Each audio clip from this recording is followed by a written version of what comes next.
भाजपा देश की बेटियों के पीछे क्यों पड़ी है? भाजपा देश की सशक्त और सक्षम बेटियों को बर्दाश्त क्यों नहीं कर पा रही है? बेटियों के लिए भाजपा के मन में आखिर कितनी कुंठा है? जिस नेता के मन में जो आ रहा है वही बोल दे रहा है। गजब बेलगाम लोग हैं ये। क्या देशवासियों को नहीं लगता कि इन बेलगाम नेताओं के मुंह में लगाम डाल देनी चाहिए? भाजपा का महिला विरोध और इनके नेताओं के मन में महिलाओं के लिए जो कुंठा है उसे अब पूरा देश जान चुका है। लेकिन मुस्लिम महिला अधिकारियों के लिए अपने मन का जहर ये लोग चाहकर भी नहीं छिपा पा रहे हैं। ऐसे में अगर कोई मुस्लिम महिला हो और सक्षम हो, अधिकारी भी हो, तो इनके लिए अपनी कुंठा को संभाल पाना असंभव हो जाता है और फिर इनके मन में चाहे जितनी घटिया बात हो ये लोग बोल ही देते हैं।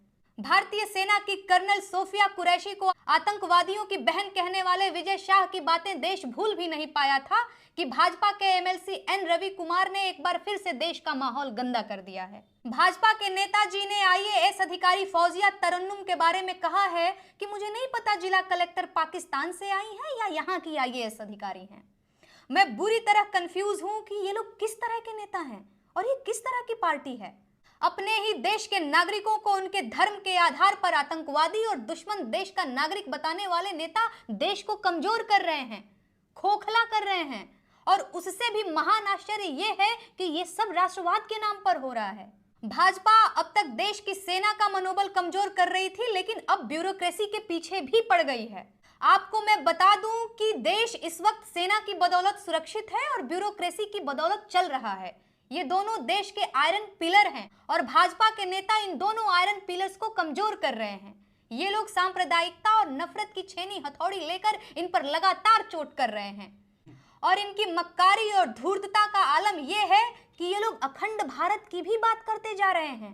है ना कमाल की बात? देश की एक बड़ी आबादी नफरत की आग में इस कदर अंधी हो चुकी है कि वो सांप और सपेरे में अंतर नहीं कर पा रही है।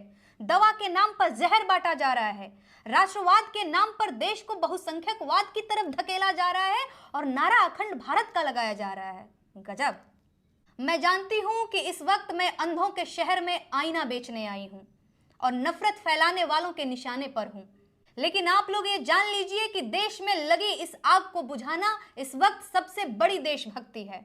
और हर वो पार्टी और हर वो नेता इस देश का गद्दार है जो इस समय देश को हिंदू मुसलमान के नाम पर बांट रहा है, देश के नागरिकों को आपस में लड़वा रहा है, अपने देश के नागरिकों की मॉब लिंचिंग कर रहा है और देश की सेना और उसके अधिकारियों का अपमान कर रहा है। राष्ट्रवाद की आड़ में देश तोड़ने वालों से सावधान हो जाइए, ये लोग देश के दुश्मन हैं। आप खुद सोचिए, जो लोग अपने देश के नागरिकों को आपस में लड़ा रहे हैं वो लोग अखंड भारत की बात कैसे कर सकते हैं? क्या ये करोड़ों देशवासियों की भावनाओं के साथ खिलवाड़ नहीं है?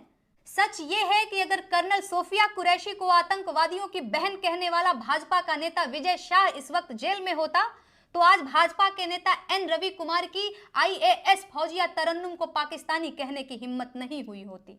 सोच कर देखिए, जो लोग सेना की कर्नल और आईएएस अधिकारी तक को बगैर सोचे समझे कुछ भी बोल सकते हैं, वो साधारण महिलाओं का क्या हश्र करेंगे?